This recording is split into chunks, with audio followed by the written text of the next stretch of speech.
전도서 5장 1절부터 7절까지 말씀 한 절씩 교독하겠습니다. 너는 하나님의 집에 들어갈 때에 내 발을 삼갈지어다. 가까이 하여 말씀을 듣는 것이 우매한 자들이 재물 드리는 것보다 나으니 그들은 악을 행하면서도 깨닫지 못함이니라. 너는 하나님 앞에서 함부로 입을 열지 말며 급한 마음으로 말을 내지 말라. 하나님은 하늘에 계시고 너는 땅에 있음이니라. 그런즉 마땅히 말을 적게 할 것이라. 걱정이 많으면 꿈이 생기고 말이 많으면 우매한 자의 소리가 나타나느니라. 내가 하나님께 서원하였거든 갚기를 더디게 하지 말라. 하나님은 우매한 자들을 기뻐하지 아니하시나니 서원하는 것을 갚으라. 서원하고 갚지 아니하는 것보다 서원하지 아니하는 것이 더 나으니 내 입으로 내 육체가 범죄하게 하지 말라. 사자 앞에서 내가 서원한 것이 실수라고 말하지 말라. 어찌 하나님께서 내 목소리로 말미암아 진노하사 내 손으로 한 것을 대하시게 하랴. 같이 읽습니다. 꿈이 많으면 헛된 일들이 많아지고 말이 많아도 그러하니 오직 너는 하나님을 경외할지니라. 아멘. 말씀의 제목을 제가 말로 하나님을 경외하라 이렇게 정했습니다. 말로 하나님을 경외하라. 조금 전에도 제가 말씀드렸지만 우리가 하는 말에는 권세가 있고 이 말은 우리 인간의 활동 중에서도 어떻게 보면 가장 중요한 것일 수 있어요. 하나님이 입을 만드신 거는 물론 먹으라고 먹는 입으로도 기능을 주셨지만 더 우리 입의 중요한 기능은 입으로 말하는 것이고요. 입으로 하나님을 찬송하기 위하여 하나님 우리 입을 만드신 줄 믿습니다. 그래서 말이라는 것이요, 입이라는 것이 우리 인간의 활동 중에서도 너무 중요한 그런 것이기 때문에 성경의 지혜에서의 많은 그 가르침이 이 말하는 것에 대해서 얘기하고 있죠. 그죠? 말하는 것에 대해서. 근데 이 말로 하나님을 경외하는 그러한 이제 말씀을 오늘 전도서를 통해서 우리가 보게 됩니다. 한번 우리가 자세히 말씀 보시면서 2016년 들어서 우리가 정말 어떻게 말로 하나님을 경외할 수 있을지 좀 가르침을 받기를 원합니다. 4장까지 지금까지 4장까지 전도자는 이 세상의 모든 일들이 우리 인생에 하는 모든 수고가 헛되다 그런 얘기를 했어요. 우리가 하는 일들이 참 헛된 일들이다. 그래서 4장에 와서는 이제 사람들과 소통하지 않고 단절되어서 홀로 외롭게 살아가는 그런 사람들의 고통을 또 이야기하면서 해 아래에서 일어나는 모든 일들이 허무하다 이렇게 얘기했어요. 자, 그러면 전도자가 모든 것이 허무하다, 헛되다라고 하는 그 이면에 전도자의 질문은 그러면은 허무하지 않은 참된 인생의 의미는 무엇인가? 라는 질문이 숨겨져 있는 거죠. 그냥 허무해서 벌써 끝나는 것이 아니라 우리가 어찌하든지 인생의 궁극적인 그 의미를, 목적을 우리가 찾아내야 되겠다는 그 추구가 숨겨져 있는 것입니다. 이제 5장에 들어와서 전도자는 지금까지는 해 아래에서 일어나는 일, 해 아래에서 일어나는 모든 일이 헛되다 이렇게 얘기를 했는데 5장에 들어와서 전도자는 이제 관심이 이 땅의 영역을 벗어나서 이제 하늘의 영역으로 옮겨지고 있습니다. 여러분 2절 말씀을 보면은 하나님은 하늘에 계시고 너는 땅에 있음이니라 라는 말이 나오죠. 이전까지는 전도자가 하늘에 대한 이야기를 한 적이 없어요. 땅에서 일어나는 일을 이야기했지만 이제 5장에 들어와서는 이 하나님의 이름이 많이 거론이 되면서 이제 하늘에 있는 그 일들을 우리가 이해해야지 비로소 땅에서 일어나는 우리 인생의 모든 허무한 것들을 극복하고 참된 인생의 목표를 찾을 수 있다는 거죠. 이 과학자들은요, 이 땅에서 일어나는 일들을 어떻게 해석을 해요? 현상만으로, 눈에 보이는 것만으로 이해하고 해석을 하니까 참된 의미를 찾을 수가 없죠. 왜냐하면은 눈에 보이는 모든 현상들은 보이지 않는 세계에서 일어나는 일들을 반영하고 있기 때문에 그렇습니다. 그래서 우리가 자연현상이든지 우리 인생의 그 모든 의미를 온전한 설명을 우리가 알려면은 하나님을 알아야 되는 거예요. 하나님을 빼고 땅의 것들만 가지고 모든 것이 설명이 안 된다는 것입니다. 그죠? 땅의 것들만 바라보면 다 헛된 것 뿐이에요. 아무 의미도 없고 목적이 없어요. 그래서 이 땅에서 일어나는 모든 일의 궁극적인 목적은 하나님이시다. 하늘에 있는 것이다. 그러므로 전도자의 이제 다음 질문은 어떻게 되냐? 그러면 인생의 참된 의미가 하늘에 있다면 우리는 하늘에 계신 하나님을 어떻게 만날 수 있는가? 어떻게 우리가 하나님께 나아갈 수 있는 것인가? 그것이 이제 전도자의 두 번째 질문이 되겠습니다. 구약시대 성도들의 일반적인 방법, 하나님께 나아가는 일반적인 방법은 우리가 아시다시피 성전이라는 건축물이 있었기 때문에 성전을 통해서 하나님께 나아갔습니다. 그래서 1절에 보면은 하나님의 집이다라는 표현이 있습니다. 그것이 성전이죠. 하나님의 집에 들어갈 때에, 하나님께 나아갈 때에 발을 삼갈지어다 이런 표현이 있습니다. 자, 이 성전은 눈에 보이지 않는 하나님이 눈에 보이는 형태로 우리에게 계시되어 있는 그런 건축물이에요. 그래서 이 성전을 어떻게 생각할 수 있냐면 성전은 구약시대의 성육신이다 이렇게 우리가 생각할 수 있어요. 눈에 보이지 않는 하나님이 육신을 입고 이 땅에 오신 사건, 그걸 우리가 예수 그리스도의 성육신이라고 하죠. 마찬가지로 구약 시대에는 이 성전이 하나님의 말씀이 담겨져 있는 그런 건축물이었기 때문에 이 성전을 통해서 하나님이 살아계신 것을 구약 시대 성도들이 볼 수 있었죠. 근데 이 성전을 보면은 세 가지 영역으로 나누어져 있었다라는 것입니다. 첫째 성전 뜰이 있었어요. 어떻게 보면 성전의 건물 바깥에 있는 마당이 있고요. 그 다음에 성전 건물 안에 성소가 있고 지성소 이렇게 세 영역으로 성전이 나누어져 있었다.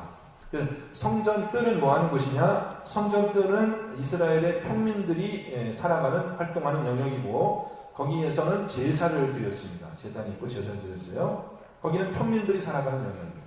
성소는 무엇이냐? 성소는 제사장들이 활동하는 영역입니다. 제사장들만 들어갈 수 있는 영역이고 지성소는 뭐 하는 곳이냐? 지성소는 하나님만 홀로 계시는 영역입니다.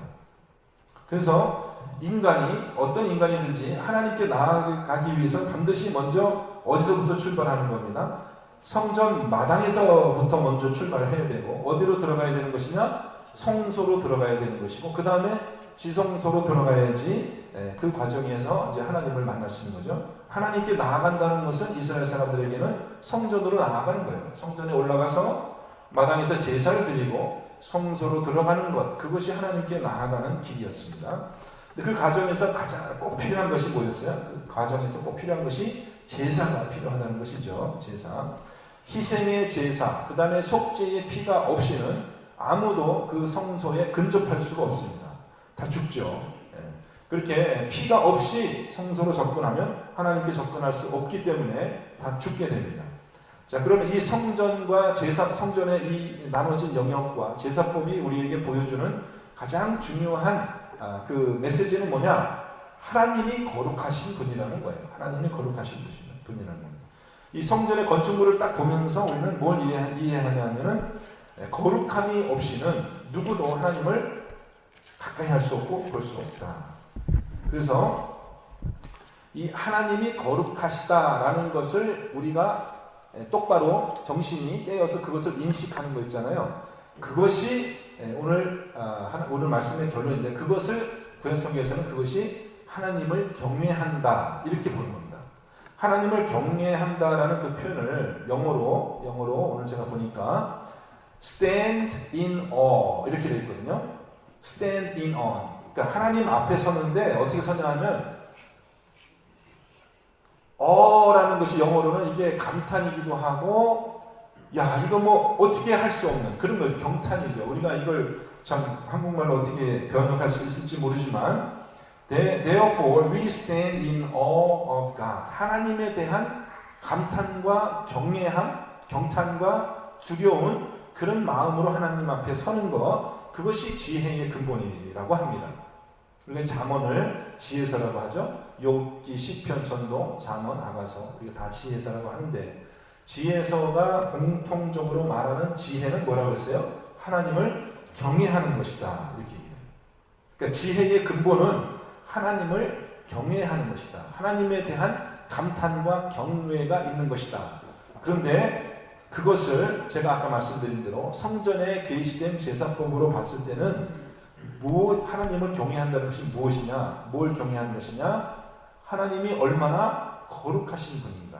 그리고 거룩함이라는 것이 없이는 하나님과 함께 있을 수 없다는 것을 우리가 똑바로 맑은 정신으로 그것을 우리가 인식하는 것입니다. 인식하는 것. 그것이 하나님을 경외하는 것입니다.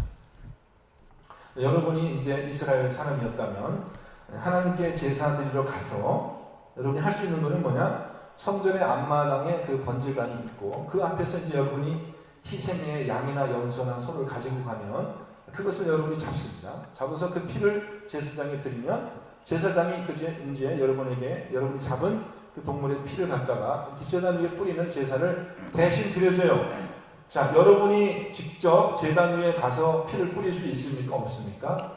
없어요. 내가 할 수가 없어요. 제사장이 대신 뿌려주는 것이고 나는 그저 희생의 제물을 드린 그 사람으로서 제사에 참여하는 것인데 이 잘못 이 제사를 드리다가 지성물에 내가 접촉이 되면은 지극히 거룩한 고기라든지 지극히 거룩한 떡이라든지 혹은 제단이라든지 내가 함부로 가서 만지면 안 되는 거예요. 접촉되면은 그것이 하나님께 큰 죄가 됩니다. 내가 만약에 그 제단을 내가 접촉하면은 손을 만졌다거나 그렇게 되면은 나는 거룩한 사람이 아니잖아요. 나는 평민이잖아요. 제사장들만 할 수 있는 일인데 내가 독단적으로 내가 제단을 했다. 그럼 어떻게 돼요? 이 제단이 거룩한 제단이 부정하게 됩니다. 부정하게. 그러면은 지금까지 드린 제사 다 취소. 다시 처음부터 다시 드려야 되는 거죠. 그러니까는 오늘 말씀을 어떻게 되냐면 하나님의 집에 들어갈 때 내 발을 삼갈지어다. 이게 뭡니까? 하나님의 집에 성소에 들어가서 제사를 드리는 그 사람들은 함부로 움직일 수가 없는 거예요. 하나님의 거룩함 때문에 일거수일투족을 굉장히 조심해야 돼요. 뭐 다니다가 이렇게 발로나 뭘 탁 쳤는데 예를 들어 거룩한 떡이다, 거룩한 고기를 내가 접촉이 됐다. 그러면 나에게 그것이 하나님에 대한 큰 범죄가 되기 때문에 하나님께 접근한다는 것이 얼마나 위험한 일인지, 그죠? 하나님께 나아가는 일이 이제 우리는 신약 성경에서 예수 그리스도의 피로 뿌림을 받아서 우리 양심의 깨끗함을 얻고 우리가 담대함을 얻어서 우리는 하나님을 두려움 없이 우리는 하나님께 나간다라는 그런 가르침을 받습니다. 그렇죠? 우리는 두려움 없이 하나님께 나갈 수 있고 우리가 하나님을 아빠, 아버지라고 친밀하게 부를 수 있는 그런 양자의 영을 우리가 받았다는 거예요. 그죠? 그렇지만 옛날 사람들은 그렇지 않았어요. 구약의 성도들은 아직 성령이 오시기 전에 그들은 굉장한 두려움으로 선지자들이 하나님을 만났을 때 대부분 그 반응이 뭡니까? 하나님이 나타나면 대부분 반응이 땅에 퍼서 엎드러져 가지고 뭐 꼼짝도 하지 못하고 나는 이제 죽었구나. 그거를 하나님이 그렇게 하라고 그래서 일부러 죽은 척하는 게 아니라 하나님이라는 그 거룩한 분을 딱 만나고 나니까 자연스럽게 그렇게밖에는 반응이 안 된다는 거예요. 근데 어떤 사람이 성전에 제사를 온 사람이 와가지고 조심조심 행동하지 않고 와가지고 막 큰 소리 막 치고 뭐 여기 뭐 하는데 그리고 막 발로 뻥뻥 뭐 차고 다니고 어떤 사람이 성전에 와서 만약에 그렇게 행동한다면 그 사람은 어떤 사람이에요? 하나님을 전혀 인식하는 감각이 없는 사람이에요. 그건 무감각한 사람이고 어리석은 사람이죠. 그죠? 어떻게 그 상황에서 행동해야 되는지를 모르는 사람이에요. 그러니까 그것을 뭐냐 하면은 오늘 말씀에서는 그것을 이 자기의 악을 가지고 이렇게 하나님께 접근하면서도 하나님을 두려워하는 그런 감각이 전혀 없다. 그렇게 얘기를 합니다. 자, 그럼 이렇게 보십시오. 말씀을 오늘 1절 말씀 보면은 말씀을 듣는 것이 우매한 자들이 재물을 드리는 것보다 나으니 그들은 악을 행하면서도 깨닫지 못함입니다. 여기서 이제 그 말씀을 듣는 것이 제사 드리는 것보다 낫다 이렇게 나오는데 여기서 말씀을 듣는다는 표현은 그냥 귀로만 듣는 걸 얘기하는 것이 아니라 이 구약에서 듣는다는 말은 순종을 포함한 말입니다. 그래서 청종이라고 그러죠. 말을 들어라 라는 말이 뭐예요? 듣기만 하라는 건 아니잖아요. 그죠? 그래서 듣고 그대로 순종하라는 것이거든요. 그러니까 여러분 구약 성경에서 순종이 제사보다 낫다 그런 표현을 많이 들으셨죠. 순종하는 것이 하나님의 말씀을 듣는 것이 하나님의 말씀을 듣고 지키는 것이 순종하는 것보다 낫다. 제사 드리는 것보다 낫다. 그러니까 지금 제사 드리러 나오기는 나오지만 이 사람이 악을 행하고 있으면 그 제사는 하나님께 드려지지 않는다는 것입니다. 근데 이 우매자는 제사를 드리러 나올 때 거기에 정말 하나님이 계신 하나님의 그 거룩하심을 깨닫지 못하기 때문에 자기가 지금 어떠한 상태로 자기가 하나님께 제사를 드릴 수 있는 상태인지 아닌지도 분별하지 못하면서 그렇게 함부로 하나님의 전에서 그렇게 행동할 수 있다라는 거예요. 그게 참 우리에게 위험한 일이 될 수 있습니다. 자기에게 명백한 악이 있고 더러움이 있어서 어떻게 해야 돼요? 내가 정말 이 하나님 앞에 설 수 없구나를 깨닫고 정말 이 희생의 제사를 통해서 그 피가 내게 뿌려지는 그러한 하나님의 은총이 없이는 내가 이 자리에 설 수 없구나라고 그렇게 하나님의 거룩함을 깨닫고 인식하는 그런 명백한 그런 의식이 없는 거예요. 그렇기 때문에 이 사람은 그냥 예배를 드린다고는 하지만 제사를 드린다고는 하지만 자기의 그 악을 깨닫지 못하고 형식적인 그런 제사로 그렇게 드릴 수 있다는 것입니다. 오늘 전도서의 말씀은 이제 이 세상의 모든 헛된 일을 버리고 하나님께 나아가는 자에게 주시는 하나님의 말씀입니다. 결론적으로는 하나님을 경외하라는 거죠. 7절 말씀의 제일 마지막 결론입니다. 하나님을 경외할지니라 이렇게 합니다. 자, 그러면 어떤 사람이 하나님을 정말로 경외하는지 그렇지 않은지를 알아볼 수 있는 한 가지 기준을 제시하고 있습니다. 2절 말씀이에요. 2절 말씀. 너는 하나님 앞에서 함부로 입을 열지 말며 급한 마음으로 말을 내지 말라. 하나님은 하늘에 계시고 너는 땅에 있음이니라. 하나님은 하늘에 있고 너는 땅에 있다. 이것이 뭐냐면 하나님과 인간 사이에 분명한 차이가 있는 것을 인식하라는 거죠. 하나님이 얼마나 높으시고 거룩하신 분인지 알아야 되는데 그것에 대한 감각이 없는, 하나님을 경외하는 감각이 없는 사람들이 행동하는 중요한 특징이 뭡니까? 하나님 앞에서 함부로 말한다는 거예요. 급하게 말한다는 거예요. 말을 많이 한다는 거예요. 세 가지 특징이에요. 함부로 말을 하고 급하게 말을 하고 말을 또 많이 하고. 그건 지혜자가 아니라 우매자가 그렇다는 겁니다.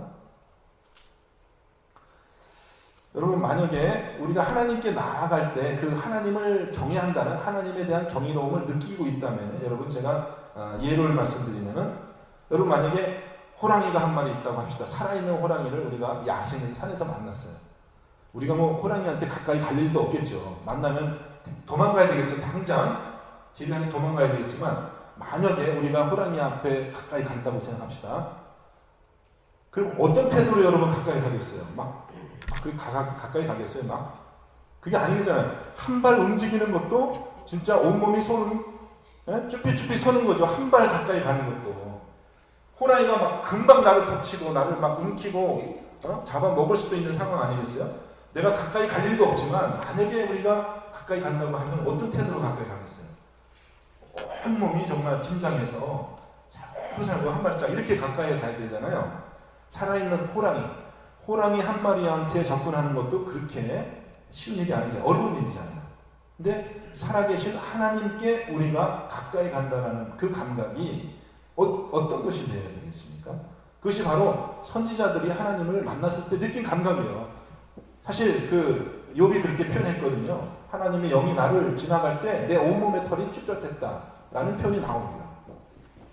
내가 사망 속에 있는 것 같은 그런 느낌을 받았다라고 하거든요.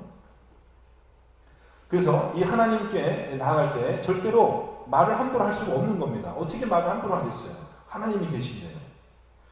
그래서 또 하나님께 잘못된 방법으로 가까이 가다가 죽임당한 사람들의 이야기가 레위기서 10장에 나옵니다. 어저께 어떤 집사님이 저한테 질문하더라고요.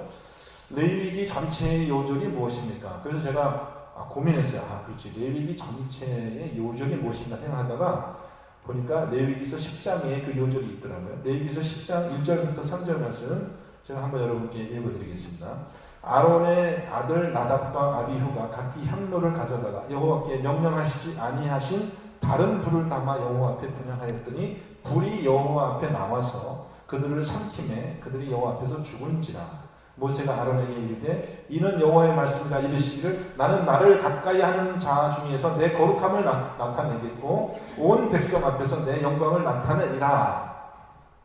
제사장의 아들 둘이서 제사 드리러 왔는데 하나님이 말씀하신 대로 하지 않고 자기들 멋대로 그렇게 불을 담아왔어요. 그러니까 어떻게 됐냐? 하나님 앞에서 불이 나가서 그들을 살라서 불에 태워서 현장에서 불에 끝을 넣어서 죽여버렸어요. 하나님. 그리고 하나님이 하시는 말씀이 나는 나에게 가까이 나오는 자 중에서 내 거룩함을 나타내겠고 내 영광을 모든 백성에게 나타내리라. 이것이 이스라엘이 하나님께 제일 첫 번째 제사, 아론이 제사장이 되어서 제일 첫 번째 제사를 드리고 아론이 먼저 제사를 드리고 그 아들들이 제사를 드릴 차례가 됐거든요. 그러니까 두 번째 제사예요. 두 번째 제사. 아들들이 아버지가 먼저 제사 드리고 이제 아들들도 제사장이 되어야 되기 때문에 아버지에 이어서 아들 둘이 제사를 드리려다가 죽은 겁니다. 현장에서. 왜? 하나님이 명하신 대로 드리지 않았기 때문에. 그러니까 하나님께 이렇게 나아가는 것이 참 이렇게 두렵고 떨리는 일이고 이것이 쉽지 않다는 거예요. 우리는 뭐 예수님이 우리 죄를 다 용서해 줬으니까 우리는 뭐 노래 부르면서 기쁜 마음으로 우리는 하나님 앞에 나간다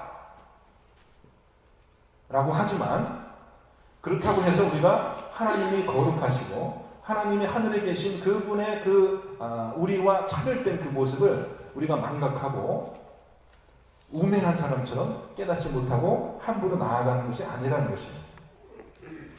그래서 2절은 어떻게 가르치고 있냐? 하나님 앞에서 함부로 입을 열지 말며 급한 마음으로 말을 내지 마라. 그렇게 가르칩니다. 그렇지 않겠어요, 여러분? 우리가 정말 무엇인지 나하고 차별되고 나보다 거룩하신 사람 앞에 나아갈 때 우리가 어떻게 자연스럽게 우리는 입을 다물게 되죠. 입을 다물게 되죠. 차라리 말을 안 하는 것이 맞습니다. 그죠? 말을 많이 하면 실수가 있게 마련입니다. 그래서 말을 안 한다고 해서 우리가 지혜자가 되는 건 아니지만, 말을 하나 안 하나 우리는 똑같은 사람이지만, 말을 안 하면은 우리의 어리석음이 감춰지는 거죠. 드러나지 않는 거죠. 말을 하면은 우리의 어리석음이 드러나서 그것이 나에게 부끄러움이 되고 다른 사람에게도 해가 된다는 거예요. 말을 안 하면은 똑같은 사람이에요. 말을 하나 안 하나 나는 똑같은 사람이지만 말을 하면은 그것이 나의 부끄러움을 드러내는 행위가 되고 그 말로 다른 사람에게 해가 되고, 말을 안 하면 똑같이 내가 어리석은 사람이지만은 어떻게 해요? 그 어리석음이 가려진다라는 거예요.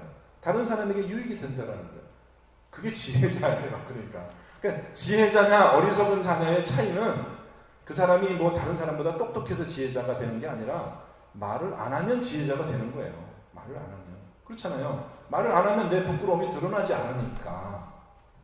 근데 지혜자가 되는 거예요. 또 3절 말씀, 전도 3절 말씀 말합니다. 걱정이 많으면 꿈이 생기고 말이 많으면 우매자의 소리가 나타난다.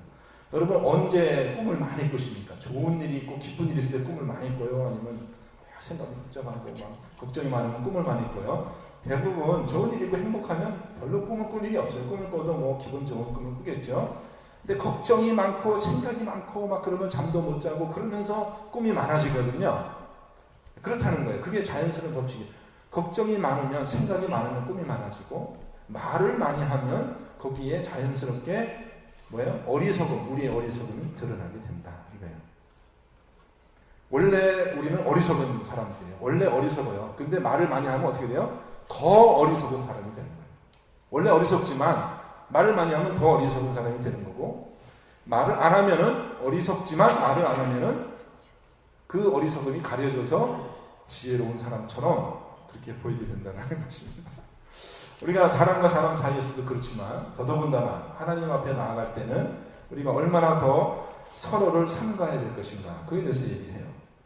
자, 이제 말의 두 번째 내용을 이야기하는데, 두 번째 내용은 뭐냐면은 사람이 말을 해놓고 자기 말을 지키지 않는 것에 대해서 얘기해요. 특별히 하나님께 서원한다 그랬죠? 하나님께 내가 이렇게 하겠습니다라고 약속을 해요. 그리고 저는 그대로 안 하는 거예요. 하여튼 우리는 저와 여러분 중에는 그런 사람이 없을기를 바라지만은 하여튼 말이 책임감이 있어야 되잖아요, 사람이. 이랬다. 앞에 말을 이렇게 하고, 뒤에 말을 이렇게 하고. 말에 책임감이 없이 이랬다 저랬다 하는 사람은 믿을 수 없는 사람이에요. 그렇죠? 말에 책임감이 없는 사람은 믿을 수가 없어요. 말은 어떻게 생각하면 우리 인격의 전부라고 할 수 있거든요. 그러니까 그 사람의 말을 우리가 믿을 수 없으면 그 사람을 믿을 수 없는 겁니다. 근데 사람 사이에서의 관계도 그럴진데 하물며 하나님 앞에 나와서 하나님 앞에서 막 함부로 약속을 해놓고는 약속을 지키지 않는다는 거예요. 때를 모면하기 위해서 그 때만 모면하기 위해서 거짓말을 하고요. 그리고서 나중에 한다는 말이 아이 뭘 그런 거 가지고 그래. 그 정도 거짓말 다 하고 사는데 괜찮지. 뭐 그런 걸 따지고 그래. 뭐 그렇게 또 대답하시는 분이 있습니다. 굉장히 사실은 뻔뻔한 일인데 뻔뻔한 일이잖아요. 약속을 해놓고 안 지킨 뻔뻔한 일인데 아이고 그런 거 가지고 그래. 그거 할 수 있는 일이지. 근데 그런 사람들 위해서 6절 말씀이 있는데요. 6절 말씀 한번 보십시오. 6절 말씀. 내 입으로 내 육체가 범죄하게 하지 말라. 사자 앞에서 내가 서원한 것이 실수라고 말하지 말라. 여기 사자는요.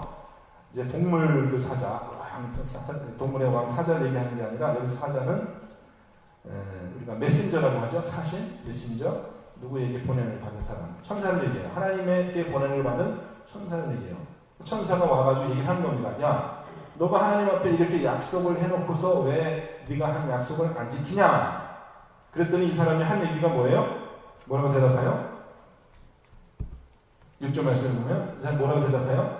내가 서원한 것이, 약속한 것이 실수였다. 실수였다. 실수로 내가 약속했다. 정말 실수로 약속한 겁니까? 실수로 약속한 거예요? 실수로 약속한 게 아니죠. 말할 때는 그렇게 분명히 말해놓고 뒤에 와서 딱 말하는 것입니다. 어찌 하나님께서 내 목소리로 말미암아 진노하사 내 손으로 한 것들을 멸하게 하랴. 그러니까 사실요. 사람들하고 사이에서 그렇게 말을 신용 없이 하는 것이 습관이 되면요. 하나님 앞에 가서도 그렇게 한다는 거예요. 그래서 성전에 가서도 함부로 말을 내고 하나님께 약속을 하고서는 나중에는 내가 그런 적이 없다. 내가 실수로 그런 거 한 것이니까 갚을 수 없다. 이렇게 한탄하는 것입니다. 여러분 이제 전도자가 왜 이 5장의 중요한 이 상황에서 하나님께 나아가는 자들에게 특별히 이 말에 대해서 이야기를 하고 있는가? 이렇게 얘기하죠. 말을 많이 하지 말라는 거예요. 여러분 말이 많은 편이세요? 적은 편이세요? 여러분 스스로 이렇게 말이 급하게 하지 말라는 거예요. 급하게 생각하고 천천히 더디게 말을 하라는 것입니다. 그리고 한 말에 대해서 꼭 약속을 지켜라. 이렇게 이야기하고 있습니다. 자, 그러면 제가 서두에도 말씀한 것처럼 오늘 이 전도자 가르침은 어떻게 보면 좀 네거티브한 가르침이야. 부정적인 가르침이야. 말을 좁게 하고 급하게 하지 말고 말하면 지키라. 뭐 이렇게 하지만은 저는 우리가 좀 더 적극적으로 우리가 정말 하나님 앞에 나아갈 때 우리의 말을 지혜롭게 사용하는 방법. 그걸 제가 여러분한테 좀 제시하고 싶은 겁니다. 물론 우리가 거짓말 하지 말고 또 우리가 말을 적게 하고 그렇게 해야 되는 것도 중요하지만은 더 적극적인 의미에서 우리가 하나님께 나아갈 때 우리의 입을 사용해서 하나님을 찬양하고 또 우리의 입을 적극적으로 사용해서 우리가 하나님께 기도하는 그런 방법을 통해서 우리가 하나님께 더 가까이 나아갈 수 있다는 것입니다. 그래서 제가 여러분에게 꼭 이 기도의 제목을 써서 내라고 하는 이유가 있습니다. 뭐냐면은 내가 하나님께 무엇을 기도해야 될지를 아는 것이 굉장히 중요하거든요. 그걸 굉장히 중요해요. 근데 기도의 제목을 써놓은 거하고 써놓지 않고 자기가 그냥 머릿속에 생각할 때마다 기도하는 거하고는 차이가 있다는 것이고요. 또 제가 이제 기도의 제목뿐 아니라 기도문을 써서 여러분과 같이 하는 것은 뭐냐면 우리가 말씀을 소리내서 읽고 이것을 선포할 때 거기 이 말의 권세가 나타난다는 것입니다. 말을 적게 하라는 것은요, 말을 하지 말라는 것이 아니에요. 그 말이 얼마나 권세가 있고 그 말에 무게가 있는 것을 알아서 그것을 올바로 사용하라는 가르침입니다. 우리 속담에도 말이 씨가 된다 그런 말이 있잖아요. 말이 씨가 된다고. 자기는 별 생각 없이 뱉은 말인데 그것이 그대로 이루어질 수 있다는 거. 씨가 돼서요. 그러니까 우리 말에 그런 권세가 있다는 것입니다. 그래서 우리가 2016년 한 해 들어서 우리가 기도하는 것에 대해서 우리가 이제 많이 하나님께서 그 말씀을 주시고 우리가 실천하려고 하는데, 저와 여러분이 앞으로 2016년에는 말을 그렇게 사용합시다. 우리 입을 그렇게 사용하는 거예요. 하나님을 찬양하고 정말 이 써진 기도문대로 하나님의 말씀대로 우리가 그것을 선포하고, 그런 일에 저와 여러분의 입이, 말이 많이 사용되는 한 해가 되시기를 간절히 축원합니다. 예. 다른 말이 아니라 헛된 말, 쓸데없는 말, 지키지도 못할 말, 남에게 해가 되는 그런 말이 아니라 우리가 정말 진리의 말씀을 선포하며 이 말씀을 가지고 하나님께 한 걸음 한 걸음 다가가는 그런 한 해가 되시길 바라고, 그것이 바로 우리 인생의 허물을 극복하고 우리 인생의 모든 그런 의미를 찾는 그런 우리의 하나님을 향한 추구의 첫걸음이 되게 하여 주실 줄 믿습니다. 그런 의미에서 우리 다시 한번 저와 여러분이 기도할 때 다시 한번 우리 기도문을 한번 다시 읽고 같이 기도하도록 하겠습니다. 자, 저를 따라서 같이 기도해 주시겠습니다.